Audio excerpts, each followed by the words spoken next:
ಎಲ್ಲರಿಗೂ ನಮಸ್ಕಾರ. Welcome back to my YouTube channel. ನೋಡಿ, ಬಿಸಿ ಬಿಸಿ ಅನ್ನಕ್ಕೆ ಗೊಜ್ಜು ಹಾಕೊಂಡು ತಿಂದರೆ ಬೇರೆ ಯಾವ ಗೊಜ್ಜು ಬೇಡ ಅನಿಸುತ್ತೆ.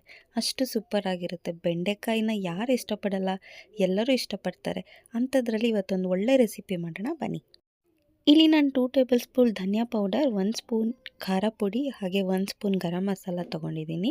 ಹಾಗೆ ದೊಡ್ಡ ಸ್ಪೂನಲ್ಲಿ ಜೀರಿಗೆ ತೊಗೊಂಡಿದ್ದೀನಿ, 1 ಸ್ಪೂನ್ ಶುಂಠಿ ಬೆಳ್ಳುಳ್ಳಿ ಪೇಸ್ಟ್, ಹಾಗೆ ಸ್ವಲ್ಪ ಮೊಸರು, ಹಾಗೆ ಚಿಕ್ಕದಾಗಿ ಕಟ್ ಮಾಡ್ಕೊಂಡಿರೋ ಟೊಮೆಟೊ. ಇಲ್ಲಿ ಜಾಸ್ತಿ ಟೊಮೊಟೊ ತೊಗೊಂಡಿಲ್ಲ, ಯಾಕಂದರೆ ಕರ್ಡ್ ಯೂಸ್ ಮಾಡ್ತಿದ್ದೀವಿ. ಹಾಗೆ ಈರುಳ್ಳಿ ತೊಗೊಂಡಿದ್ದೀನಿ.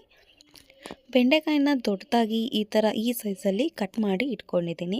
ಚಿಕ್ಕದಾಗಿ ಕಟ್ ಮಾಡಿದ್ರೆ ಫುಲ್ಲೆಲ್ಲ ಕಲಸೋಗ್ಬಿಡುತ್ತೆ. ಸೊ ಅದಕ್ಕೋಸ್ಕರ ನೋಡಿ, ಇದು ಮೇಯ್ನ್ ಇಂಗ್ರೀಡಿಯೆಂಟ್ಸು. ಸೊ ಸ್ಟಾರ್ಟ್ ಮಾಡೋಣವಾ? ಈಗ ಒಂದು ಪಾನಲ್ಲಿ ನೀವು ಮಾಮೂಲಿ ಹಾಕ್ಕೊಳ್ಳೋ ಎಣ್ಣೆಗಿಂತ ಒಂದು ಸ್ವಲ್ಪ ಜಾಸ್ತಿನೇ ಎಣ್ಣೆ ಹಾಕ್ಕೊಳ್ಳಿ. ಯಾಕಂದರೆ ಬೆಂಡೆಕಾಯಿ ಸ್ವಲ್ಪ ಎಣ್ಣೆ ಹಾಕ್ಕೊಂಡು ಹುರ್ಕೊಂಡ್ರೆ ಅದು ತುಂಬ ಒಳ್ಳೆ ಲೋಳೆ ಲೋಳೆ ಥರ ಬರುತ್ತೆ. ಸೊ ಅದು ಚೆನ್ನಾಗಿರಲ್ಲ ಗೊಜ್ಜಿಗೆ. ಸೊ ಇಲ್ಲಿ ನಾನು ಜಾಸ್ತಿ ಮಾಮೂಲಿ ತಗೊಳ್ಳೋದಕ್ಕಿಂತ ಜಾಸ್ತಿ ಎಣ್ಣೆ ತೊಗೊಂಡು ಅದಕ್ಕೆ ಬೆಂಡೆಕಾಯಿ ಹಾಕ್ಕೊಂಡಿದ್ದೀನಿ. ಬೆಂಡೆಕಾಯಿ ಹಾಕೊಂಡ ನಂತರ ಇಲ್ಲಿ ನಾನು ಒಂದು 1/2 ಸ್ಪೂನಷ್ಟು ಅರಿಶಿನ ಹಾಕ್ಕೊತಾ ಇದ್ದೀನಿ. ಅರಿಶಿನ ಜೊತೆ ಒಂದು ಸ್ವಲ್ಪ ಉಪ್ಪು ಹಾಕ್ಕೊತಾ ಇದ್ದೀನಿ. ಇವಾಗ ಇದೆರಡನ್ನೂ ಹಾಕಿ ನೀಟಾಗಿ ಮಿಕ್ಸ್ ಮಾಡ್ಕೊತಾ ಇದ್ದೀನಿ.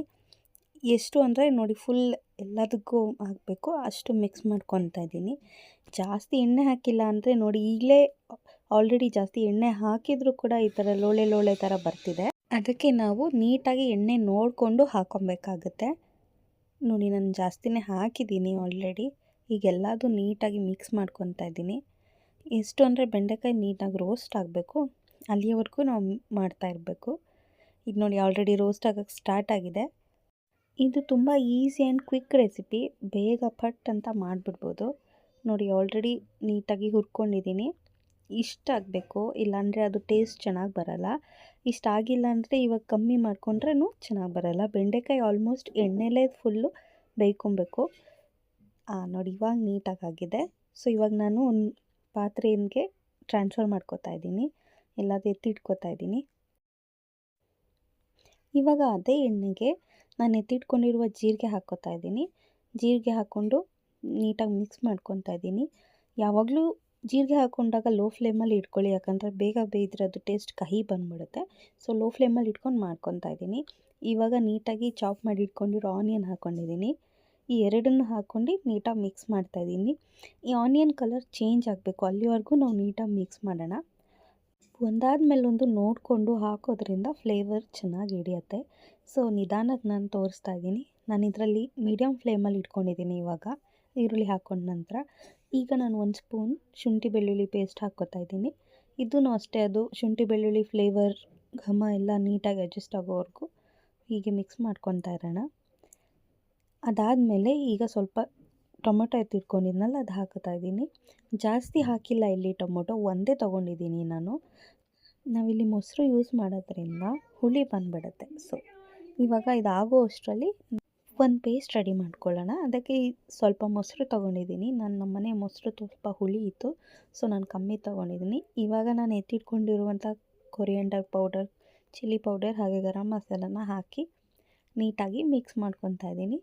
ಮಿಕ್ಸ್ ಮಾಡಿ ಇದನ್ನೊಂದು ಕಡೆ ಸೈಡಲ್ಲಿ ಎತ್ತಿಟ್ಕೊಳ್ಳೋಣ. ನೋಡಿ, ನಾನು ಮೊಸರು ಕಮ್ಮಿ ತೊಗೊಂಡಿದ್ದೀನಿ, ಸೊ ಅದಕ್ಕೋಸ್ಕರ ಹಿಂಗೆ ಕಾಣಿಸ್ತಿದೆ. ಇವಾಗ ಇಲ್ಲಿ ಟೊಮೊಟೊ ಎಲ್ಲ ಬೆಂದಿದೆ, ನೀಟಾಗಿ ರೆಡಿ ಆಗಿದೆ. ಸೊ ನಾವು ಇದಕ್ಕೆ ಈಗ ಮೊಸರನ್ನ ಆ್ಯಡ್ ಮಾಡೋಣ. ಇದನ್ನು ಫುಲ್ ಹಾಕ್ಬಿಟ್ಟು ನೀಟಾಗಿ ಮಿಕ್ಸ್ ಮಾಡಬೇಕು. ನಿಮಗೆ ಹುಳಿ ನೋಡ್ಕೊಳ್ಳಿ, ಅಕಸ್ಮಾತ್ ನಿಮಗೆ ಹುಳಿ ಅನಿಸಿದ್ರೆ ಹಾಕ್ಕೊಳಕ್ಕೆ ಹೋಗ್ಬೇಡಿ, ಜಸ್ಟ್ ನೀರಲ್ಲಿ ಅಡ್ಜಸ್ಟ್ಮೆಂಟ್ ಮಾಡಿ. ಹುಳಿ ಬೇಕು ಅನಿಸಿದ್ರೆ ಇನ್ನೊಂದು ಸ್ವಲ್ಪ ಹಾಕ್ಬಿಟ್ಟು ನೀಟಾಗಿ ಮಿಕ್ಸ್ ಮಾಡಬೇಕು. ಇಲ್ಲಿ ನಾನು ಸ್ವಲ್ಪ ಹುಳಿನ ಹಾಕ್ಕೊತಾ ಇದ್ದೀನಿ, ಯಾಕಂದರೆ ಸ್ವಲ್ಪ ಇನ್ನೂ ಫ್ಲೇವರ್ ಬರಲಿ ಅಂತ. ಸ್ವಲ್ಪ ನೀರು ಹಾಕ್ಕೊಂಡು ಇವಾಗ ಎಲ್ಲದನ್ನು ನೀಟಾಗಿ ಮಿಕ್ಸ್ ಮಾಡ್ಕೊತಾ ಇದ್ದೀನಿ. ನೋಡಿ, ಆಲ್ರೆಡಿ ಗ್ರೇವಿ ಥರ ಕಾಣಿಸ್ತಿದೆ, ಬಟ್ ಇದು ನೀಟಾಗಿ ಎಣ್ಣೆ ಬಿಟ್ಕೋಬೇಕು. ಅಲ್ಲಿವರೆಗೂ ನಾವು ಮಿಕ್ಸ್ ಮಾಡಿ ಎಲ್ಲ ಹಾಕ್ಕೊಬೇಕು. ಇಲ್ಲ ನೀವು ಅಡ್ಜಸ್ಟ್ಮೆಂಟ್ ನೋಡ್ಕೊಬೇಕು, ನಿಮಗೆ ಖಾರ ಬೇಕಾದರೆ ಎಕ್ಸ್ಟ್ರಾ ಖಾರ ಪೌಡರ್ ಹಾಕ್ಕೊಬೋದು, ಧನಿಯಾ ಪೌಡ್ರು ಬೇಕಾದರೂ ಹಾಕ್ಕೊಬೋದು, ಗರಂ ಮಸಾಲ ನೀವು ನೋಡಿಕೊಂಡು ಹಾಕ್ಕೊಳ್ಳಿ. ನನಗಿಲ್ಲಿ ಸ್ವಲ್ಪ ಖಾರ ಬೇಕು ಅನ್ನಿಸ್ತು, ಸೊ ನಾನು ಸ್ವಲ್ಪ ಎಕ್ಸ್ಟ್ರಾ ಖಾರ ಪುಡಿ ಹಾಕಿ ನೀಟಾಗಿ ಮಿಕ್ಸ್ ಮಾಡ್ತಾಯಿದ್ದೀನಿ. ಇವಾಗ ಇದನ್ನು ನಾವು ಎಣ್ಣೆ ಬಿಡೋವರೆಗೂ ಒಂದು 5 ನಿಮಿಷ ಈ ಥರ ಮಾಡಿಬಿಟ್ಟು ಕ್ಲೋಸ್ ಮಾಡೋಣ. ಕ್ಲೋಸ್ ಮಾಡಿಬಿಟ್ಟು ಒಂದು 5 ನಿಮಿಷ ಬಿಟ್ಟು ತೆಗೆದ್ರೆ ನೋಡಿ, ನೀಟಾಗಿ ಎಣ್ಣೆ ಎಲ್ಲ ಎಷ್ಟು ನೀಟಾಗಿ ಬಿಟ್ಕೊಂಡಿದೆ. ಫುಲ್ ಹಾಗೆ ತಿಂದ್ಬಿಡ್ಬೋದು, ಅಷ್ಟು ನೀಟಾಗಿ ಆಗಿದೆ ಗ್ರೇವಿ. ಸೊ ಈ ಗ್ರೇವಿ ಈಗ ರೆಡಿಯಾಗಿದೆ. ಇದಕ್ಕೆ ನಾವು ಎತ್ತಿಟ್ಕೊಂಡಿರುವಂಥ ಬೆಂಡೆಕಾಯಿನ ಹಾಕ್ತಾಯಿದ್ದೀನಿ. ನೋಡಿ ಎಷ್ಟು ನೀಟಾಗಿ ರೋಸ್ಟ್ ಆಗಿದೆ ಬೆಂಡೆಕಾಯಿ. ಟೇಸ್ಟು ಅಷ್ಟೇ, ನೀವು ಎಷ್ಟು ನೀಟಾಗಿ ರೋಸ್ಟ್ ಮಾಡ್ತೀರೋ ಅಷ್ಟು ಸೂಪರಾಗಿ ಬರುತ್ತೆ ಬೆಂಡೆಕಾಯಿ ಗೊಜ್ಜು.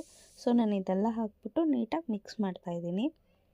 ಇದನ್ನು ಬೆಂಡೆಕಾಯಿನ ಹಾಕಿ ನಾವು ಒಂದು 2 to 3 ಮಿನಿಟ್ಸ್ ಈ ಥರ ಮಿಕ್ಸ್ ಮಾಡಿ 1 ಮಿನಿಟಷ್ಟು ಲೋ ಫ್ಲೇಮಲ್ಲಿಟ್ಟು ಅದು ಅಡ್ಜಸ್ಟ್ ಆಗೋಕ್ಕೆ ನಾವು ಬಿಡಬೇಕಾಗತ್ತೆ. ಸೊ ನೀಟಾಗಿ ರೆಡಿ ಆಗ್ತಿದೆ ನೋಡಿ. 2ರಿಂದ 3 ನಿಮಿಷ ನಾನು ಹೀಗೆ ಮಾಡ್ತಾಯಿದ್ದೀನಿ. ಮಾಡಿ ಆದಮೇಲೆ 1 ನಿಮಿಷ ಅಷ್ಟು ಹಾಗೆ ಬಿಟ್ಟಿದ್ದೀನಿ. ಇವಾಗ ನೋಡಿ ನಮ್ಮ ಬೆಂಡೆಕಾಯಿ ಗೊಜ್ಜು ರೆಡಿ ಆಯಿತು. ಸೂಪರಾಗಿ ಬಂದಿದೆ, ತಿನ್ನೋಕ್ಕೂ ಅಷ್ಟೇ ಸಖತ್ತಾಗಿರುತ್ತೆ. ಟ್ರೈ ಮಾಡಿ ನೋಡಿ, ಕಮೆಂಟ್ ಬಾಕ್ಸಲ್ಲಿ ನಂಗೆ ತಿಳಿಸಿ ಹೇಗೆ ಬಂತು ಅಂತ. ರೆಸಿಪಿ ಇಷ್ಟ ಆಗಿದ್ದರೆ ಎಲ್ಲರಿಗೂ ಶೇರ್ ಮಾಡಿ, ಹಾಗೆ ಸಬ್ಸ್ಕ್ರೈಬ್ ಮಾಡೋದನ್ನು ಮರಿಬೇಡಿ. ಸಬ್ಸ್ಕ್ರೈಬ್ ಮಾಡಿ ಸಪೋರ್ಟ್ ಮಾಡಿ.